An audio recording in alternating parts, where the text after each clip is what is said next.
Olá, meu nome é Alan Leon. Estamos aqui para mais uma aula, a última aula sobre logística. Hoje a gente vai estudar mais aprofundadamente como é a gestão de transporte. Quais são os modais e quais são os desafios logísticos dentro do Brasil. Primeira coisa, na logística de transporte ou na gestão de transporte, o transporte ele é o principal componente do sistema logístico. A sua importância ela pode ser medida através de três indicadores financeiros: o custo, o faturamento e o lucro. Nas aulas anteriores, nós já vimos como esses fatores podem interferir dentro de um sistema estratégico de logística. Agora, então, a gente vai estudar mais especificamente quais são os tipos e os objetivos da gestão de transporte. A gestão de transporte, ela representa, em média, 60% dos custos logísticos. Os outros custos, eles são os custos de estoque, os custos de armazenagem. E ela representa 3,5% do faturamento. Em algumas empresas, ela corresponde a mais ou menos o dobro do lucro. Então, cada porcento que a gente consegue diminuir desse custo, ele aumenta o lucro. Então, se a gente tem 30% de redução, por exemplo, nos custos logísticos, nos custos de transporte, refletiria em 60% quase o aumento do lucro líquido de uma determinada empresa. E ele tem um papel preponderante na qualidade do serviço logístico. Mesmo que a armazenagem ela seja eficiente, a gestão de estoque ela seja eficiente, garantir o transporte físico da mercadoria é a principal desafio de uma empresa. E ele impacta diretamente no tempo de entrega e a confiabilidade e a segurança dos produtos.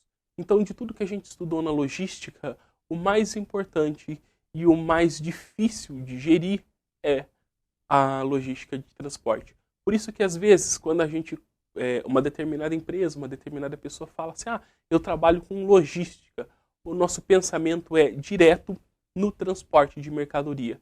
Só que, como a gente já falou em outras aulas, a logística ela também corresponde à estratégia de armazenagem, à estratégia de estoque, à estratégia de níveis de serviço e atendimento ao cliente.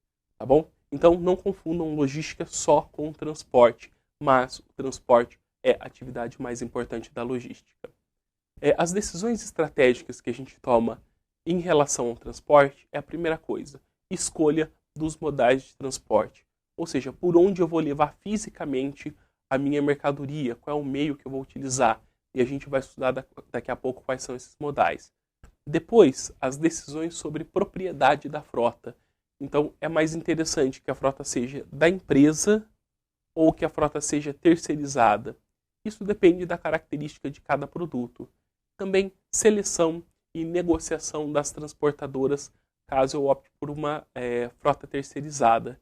E a política de consolidação das cargas. Como é feito esse transporte, principalmente por empresas que têm um leque muito grande de linhas de produto.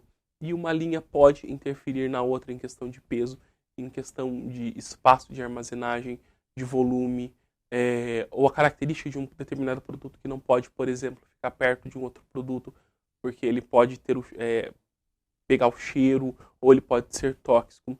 Tudo isso, a consolidação de carga e embarque, ou como vai ser feito de uma maneira macro o transporte dessas mercadorias. Agora, por outro lado, a nível operacional, a gente pensa o planejamento de embarque, ou seja, como essa mercadoria vai ser colocada dentro do modal que foi escolhido, a programação de veículos, qual veículos utilizar naquele determinado momento, a roteirização, qual é a rota que ele vai fazer, quais serão os pontos de entrega que a gente vai atender de acordo com os pedidos que eu tenho, a auditoria de fretes, o controle de custos, o controle de eficiência e o gerenciamento de avarias. Se a gente teve avaria ou na frota, ou se a gente teve avarias no produto entregue, isso é uma decisão operacional que é tomada diariamente, conforme a gente já viu nas aulas passadas. Quais são os modais de transporte? Quando a gente pensa em modal de transporte, é o veículo, entre aspas, que nem todos são veículos, que a gente vai utilizar para transportar o meu produto. O primeiro e mais utilizado hoje no Brasil é o rodoviário. Depois, o ferroviário, o transporte por trem.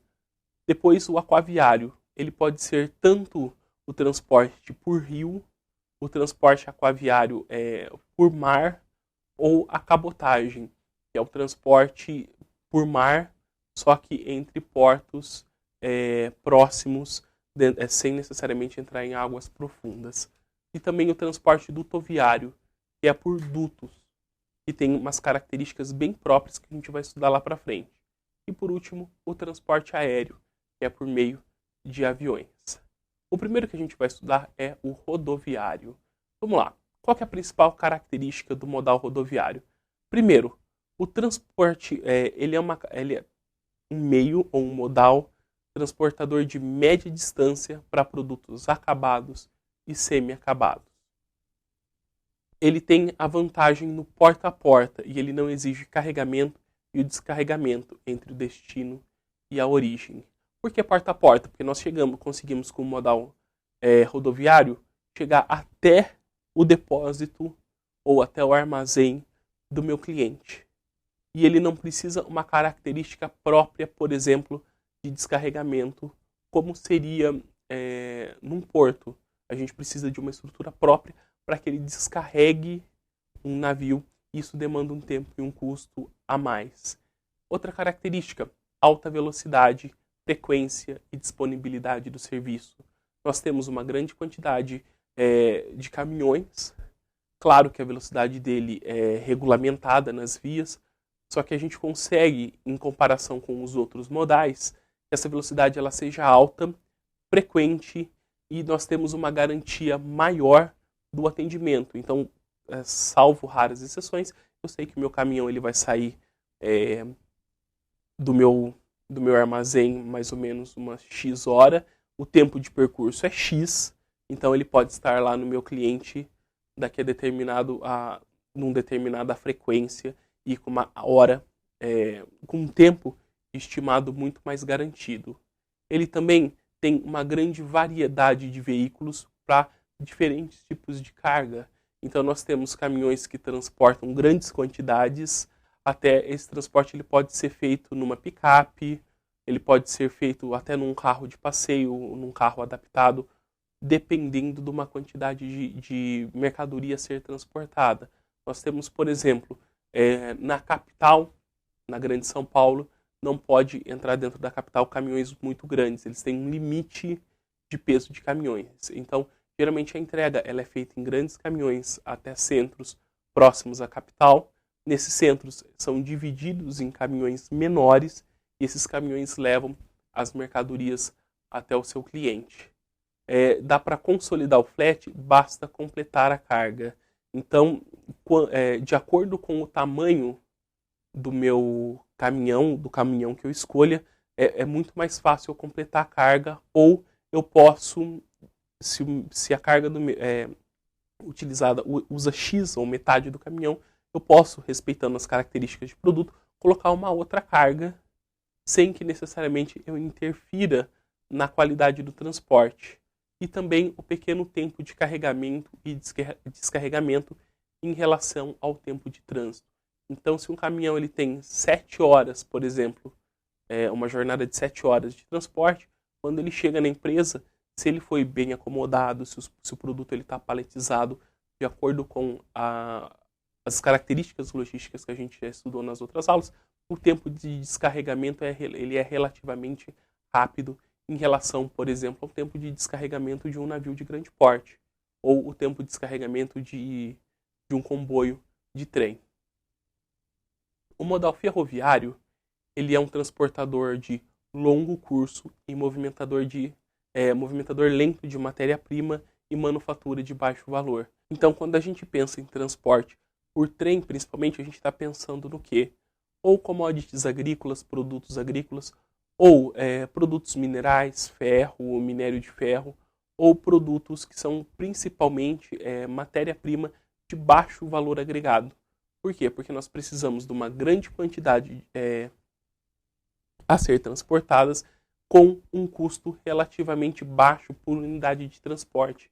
Então, a relação quantidade em relação ao preço ela é baixa. então nós precisamos de modais, um modal mais barato para garantir que a matéria-prima chegue com um custo mais acessível. A segunda característica é a distância. Nos Estados Unidos, onde é feito os principais estudos, nós temos mais ou menos 1.150 milhas, com uma velocidade média de 22 km por hora. Então nós temos uma grande distância a ser percorrida com uma velocidade lenta. Mas nós temos o quê? Uma garantia que, mesmo a essa velocidade, uma garantia que o transporte ele vai acontecer dentro do período previsto para esse transporte. Então ele é um transporte de longa distância, não comportaria, por exemplo, pelo tempo de carregamento de um comboio, nós fazemos transportes às vezes de 50, 70, 100, 150 quilômetros, resguardada as características do produto a ser transportado. E 88% do tempo com as operações são relacionados ao carregamento e o descarregamento. Então, a maior dificuldade é nós enchermos o comboio, nós esvaziarmos o comboio em relação ao tempo que essa mercadoria ela fica em transporte. E tem duas formas de transporte ferroviário, o comum e o privado. O comum ele se utiliza de linhas públicas ou de concessionárias públicas de transporte, linhas que podem ser compartilhadas entre as empresas. E nós temos também empresas que têm linhas privadas de trem, que garante o escoamento da matéria-prima só dessa empresa. Isso é comum principalmente em mineradoras, que uma determinada quantidade do percurso ela é feita, da sua matéria-prima, ela é feita em sua linha privada até que ele seja colocado num outro modal de transporte. E ele tem que ser considerado principalmente por cargas completas. Então, quando a gente pensa numa razão, carga completa, que é a carload, em relação às cargas incompletas, nós verificamos que o transporte não compensa, por exemplo, eu encher, colocar o trem para rodar com uma quantidade baixa de produto, ou menos de 20, 30, ou o que a gente pensa quando a gente considera em transporte logístico ferroviário é aproximadamente 83 toneladas. Então, mesmo que eu tenha um transporte de baixo custo, a quantidade transportada ela tem que ser grande. Por quê? Ajuda a diluir o custo de transporte. Não compensaria, por exemplo, eu transportar um comboio de trem com 30 toneladas. O custo, em relação ao produto, seria muito mais elevado. Então, o modal ferroviário ele é o mais barato, ele tem uma quantidade, um grau de confiabilidade bom, mas ele também tem que ser pensado para grandes quantidades a serem transportadas. O próximo modal é o aquaviário. A velocidade de transporte ela é baixa, aproximadamente entre 8 e 14 km por hora. Ele é limitado pela malha hidroviária existente no país. Isso quando a gente pensa no transporte aquaviário local. Claro que o Brasil ele tem um índice de malha hidroviária até razoável. E ele tem uma razoável confiabilidade, depende muito do clima. Então a gente garante, por exemplo, que se não tiver se não estiver chovendo, nível de tempestade, o fluxo, mesmo que seja a 8 km por hora, a gente sabe que o tempo de transporte dessa mercadoria ele é garantido. E ele também não precisa um baixo nível de complexidade na sua utilização. Então ele pode ser, por exemplo, dirigido ininterruptamente por 18 horas, o que ficaria difícil se a gente estivesse fazendo isso num transporte rodoviário. E ele também tem uma grande quantidade de transporte de carga, assim como o ferroviário. Então uma balsa também pode carregar lá dezenas de toneladas de mercadoria. No entanto, ele tem a pequena variabilidade se comparado com o tempo total gasto. Então, dificilmente o tempo que a gente calculou ele vai ser reduzido de acordo com as características climáticas. Então, se geralmente uma linha de transporte aquaviário é feita em 32 horas, nós sabemos que essa linha ela sempre vai usar 32 horas para transporte. Poucos são os imprevistos que podem acontecer nesse modal. Carga líquidas em navio-tanque e mercadoria granel, como carvão, areia, grão, somam 80% do total movimentado. Por quê? Pela facilidade de armazenagem e o transporte dessa mercadoria de acordo com a característica de cada navio. Então nós temos navios tanque próprios, por exemplo, para carregar petróleo. Nós temos navios adaptados para o transporte de grãos, por exemplo. Agora, mercadorias de alto valor agregado ou mercadorias menores ou menos homogêneas, elas precisam, por exemplo, serem embarcadas em containers, e demanda também um tempo de carregamento e operação maior, podendo encarecer o fluxo de mercadoria. Só que, por exemplo, quando a gente pensa em mercadorias de médio valor agregado, como produtos têxteis que têm que ser entregues do Brasil na Europa, talvez um modal de transporte aquaviário ele seja o mais adequado. Por quê? Dentro dos padrões, dentro dos containers, mesmo que com uma velocidade baixa, a gente tem proporcionalmente um custo menor do que a outra opção, que seria o aéreo, de acordo, claro, com a quantidade transportada pela minha empresa. E no Brasil são 8 mil quilômetros de costa e 50 mil quilômetros de rios navegáveis. Então, nós temos uma facilidade muito grande desse transporte, desse modal de transporte, mesmo que nós ainda não consigamos utilizar plenamente para escoamento da nossa produção.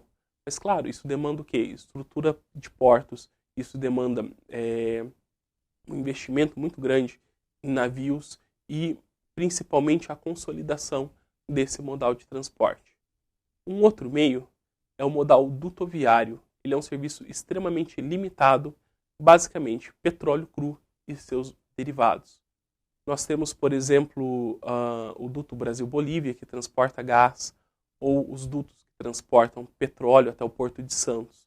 Qual que é a característica? A gente, dentro de um duto, a gente só pode colocar uma certa quantidade de um determinado produto. A gente não pode, dentro de uma determinada linha de transporte, misturar o produto a ser transportado. E ele tem uma lenta movimentação. Dentro do duto, a velocidade é mais ou menos 5 km por hora. Só que a constância na entrega garante e acaba compensando essa baixa movimentação. Então nós temos, mesmo que a 5 km por hora, o duto ele fornece o petróleo ou o gás 24 horas por dia, 7 dias por semana, sem custos adicionais ou necessariamente uma grande quantidade de mão de obra envolvido. Então, isso implica numa alta capacidade de movimentação. Então, um duto de 12 polegadas a 5 km por hora, ele movimenta mais ou menos 337 metros cúbicos por hora. Isso é uma quantidade grande. Por exemplo, se a gente fosse fazer esse mesmo transporte num caminhão, ou se a gente fosse fazer esse transporte no trem, sem considerar as características de carga, de carregamento e de descarregamento do trem ou do caminhão. E ele tem uma alta confiabilidade no tempo de entrega, o mais confiável dos modais.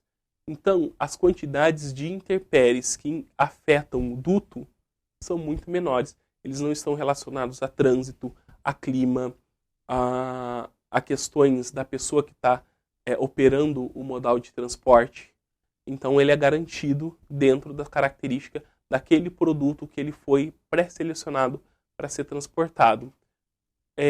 Hoje em dia, existem novas tecnologias que permitem o transporte de sólidos imersos em líquidos condutores ou dentro de cilindros indutos. Só que essa tecnologia está bastante recente, ela ainda tem que ser estudada, aprofundada, de modo que isso venha se tornar competitivo e aí vai favorecer o transporte dentro de um modal dutoviário. Claro, mesmo que ele seja um dos mais frequentes e dos mais utilizados, ele tem uma limitação muito grande de tipo de produto que pode ser transportado por ele. O outro modal é o modal aeroviário, o transporte por aviões. Ele tem uma velocidade imbatível entre a origem e o destino. Ele é o modal mais rápido de todos. E só que ele é 4 vezes mais caro que o rodoviário e 16 vezes mais caro que o ferroviário. Então, ele só é utilizado para mercadorias de alto valor agregado e que precisam de uma entrega muito rápida, ou pela perecibilidade, ou pela característica intrínseca do produto?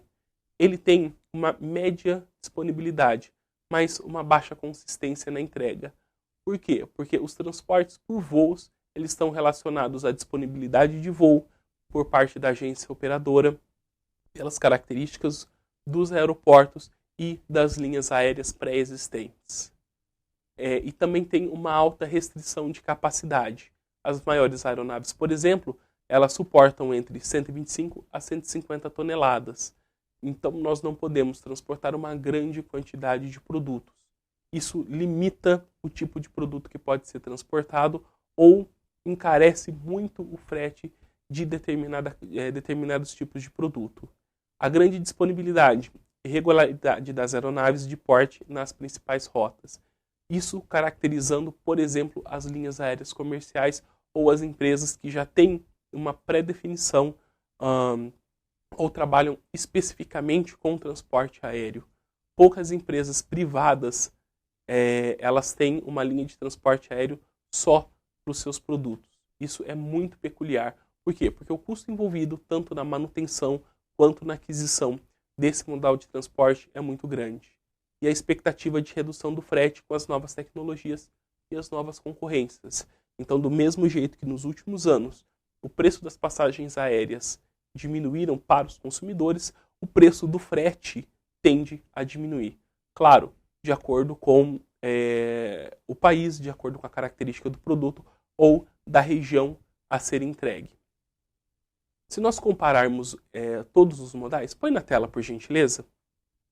Então, nós colocamos aqui na tela para comparação os nossos modais de transporte e as principais características: velocidade, disponibilidade, confiabilidade, capacidade e frequência. E nós usamos a metodologia de Fleury, que a nota 1 ele é o mais eficiente possível. E a nota 5 ele é o menos eficiente possível. Se a gente comparar, por exemplo, o duto aviário com o aéreo no quesito velocidade. E aí nós tivemos lá embaixo no resultado as notas finais. Enquanto mais alta a nota, quer dizer que, na média, pior é o transporte. E quanto mais baixa a nota, quer dizer que mais eficiente é essa modalidade de transporte. Então vamos analisar o ferroviário. Ele tem uma velocidade média, uma boa disponibilidade, uma confiabilidade média, uma boa capacidade e uma frequência não tão boa, dando um resultado de 14. Ele seria o segundo modal mais eficiente. O modal rodoviário, ele tem uma velocidade boa, ele tem uma disponibilidade excelente, uma confiabilidade muito boa, uma capacidade razoável e uma frequência muito boa, com nota 10. E, na média, entre todas as características, ele seria o melhor modal possível. O aquaviário, ele tem uma velocidade razoável, disponibilidade razoável, confiabilidade razoável, só que uma excelente capacidade e uma frequência muito ruim por só ser atendido pelas regiões que estão perto das hidrovias. Então ele tem um resultado de 18. Na média, ele é o pior modal. O dutoviário, ele tem uma velocidade muito ruim, uma disponibilidade muito ruim, restrita também a relação de produtos, só que ele tem uma confiabilidade excelente, uma capacidade ruim, por não atender diversos tipos de produto, uma frequência excelente, o que daria um resultado de 17. E o modal aéreo, mesmo que ele seja excelente em velocidade, ele tem uma disponibilidade média, uma confiabilidade muito restrita, por não atender, por não pertencer às empresas, elas necessariamente têm que contar com empresas terceirizadas, uma capacidade muito baixa, porque os aviões não transportam uma grande quantidade de mercadoria, e uma frequência média, o que colocaria ele numa posição intermediária. Quando a gente compara os modais, qual que seria o melhor ou o pior? Isso depende da característica do produto, valor agregado e quantidade a ser transportada. Por quê? Porque mesmo que nós colocamos o aquaviário como, teoricamente, o pior modal, nós utilizamos uma média. Quando a gente pensa, por exemplo, em produtos que demandam uma alta capacidade dentro ou muito perto das hidrovias navegáveis, ele seria um excelente modal de transporte. E também o transporte dutoviário, para o transporte, por exemplo, de petróleo, gás, ele é um excelente modal de transporte. Então, isso daqui serve para que a gente tenha uma análise média dos modais numa escolha estratégica. Não quer dizer que um é essencialmente pior ou outro é essencialmente melhor. Do contrário, o melhor modal ele ainda é o rodoviário. Por quê? Porque ele consegue transportar a maior quantidade de produtos, a maior produtos diferentes, variedade de produtos. A malha rodoviária atinge todas as cidades, garantindo com que ele seja o mais eficiente. Só que também proporcional, ele é mais caro, por exemplo, do que o modal rodoviário ou aquaviário, de acordo com o volume transportado. Agora cabe à empresa, de acordo com as suas características, escolher qual é o modal mais adequado. Uma outra coisa que nós podemos também pensar é o transporte intermodal. O conceito é o movimento de bens em uma única unidade de carregamento que usa sucessivos modais de transporte sem manuseio dos bens na mudança de um modal para o outro. Então, seria o bem dentro de um determinado container, dentro de uma única embalagem. Ele é transportado, por exemplo, o container ele é colocado dentro de um caminhão, ele vai até o porto ele é colocado dentro de um navio e ele é transportado até um outro país, uma outra localização, que é colocado em cima de um trem ou de um outro caminhão e chega ao consumidor final. Não característica necessariamente transporte intermodal quando entre um transporte e outro existe um manuseio da mercadoria. Então, se ela precisa ser manuseada ou ela precisa ser trocada de embalagem in natura, não necessariamente se caracteriza como transporte intermodal, mesmo que nós utilizamos diversos modais de transporte. Uma outra escolha que a empresa tem que fazer é a decisão sobre a frota, se ela pode ser própria ou terceirizada. Quais que são as vantagens de cada uma e o que deve ser considerado? Primeiro, deve-se considerar, além do custo e da quantidade do serviço, a rentabilidade financeira das alternativas.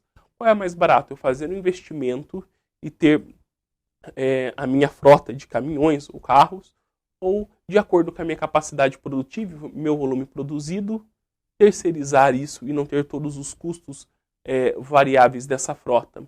E também o tamanho das operações de transporte. Se eu transporto uma grande quantidade de produtos diariamente, talvez seja interessante eu ter uma frota própria. Se a minha quantidade transportada é muito pequena, é mais interessante eu ter uma frota terceirizada. E a capacitação interna para planejar, operar e controlar a frota. Se a empresa não tem uma excelente gestão de frota, talvez ainda assim saia mais barato ela terceirizar. Mesmo que a empresa terceirizada ela assuma uma porcentagem do lucro dessa empresa, a eficiência, a garantia de entrega e a confiabilidade do serviço vale a pena. Isso garante aquilo que a gente já estudou em aulas anteriores, como no nível de serviço do cliente. Então, você não necessariamente considera os custos físicos do transporte. Você leva em conta todo o know-how da empresa terceirizada. Agora, se a sua empresa ela tem esse know-how, ela tem a sua capacidade, a ideia de uma frota própria ela é interessante. Por último, vamos pensar e rever os principais desafios logísticos do Brasil. A primeira é a alta dependência do modal rodoviário. Hoje ainda é o principal meio de escoamento de mercadoria, tanto matéria-prima quanto a mercadoria processada ou produto final até o consumidor. E a ineficiência dos nossos sistemas de portos, ferrovias e dutos. As mudanças e os investimentos ainda são muito recentes, alguns ainda estão em fase de execução. Isso encarece o custo e o transporte logístico do Brasil. A competitividade das cadeias, principalmente da cadeia agroindustrial, ainda é afetada pelos custos logísticos. E também a nossa extensão territorial. Nós temos mais ou menos 8 milhões e meio de quilômetros quadrados. Tem que ser planejado uma malha viária, uma malha rodoviária que atenda toda essa região. E é muito difícil quando a gente pensa em custos de implantação, construções de estradas ou rodovias, ferrovias que atendam todas essas regiões. E também a economia de consumo, ela está presente em um percentual de 80% ao longo da costa. Então, se a gente fizer um traçado na área de mais ou menos uns 200 quilômetros da costa brasileira, nós verificamos que 80% do mercado consumidor está nessa região. Então, as áreas mais afastadas da costa, elas sofrem por desafios logísticos, o que dificulta o planejamento e o processamento das operações empresariais. Essa foi a aula de hoje. Bons estudos para vocês e até a próxima.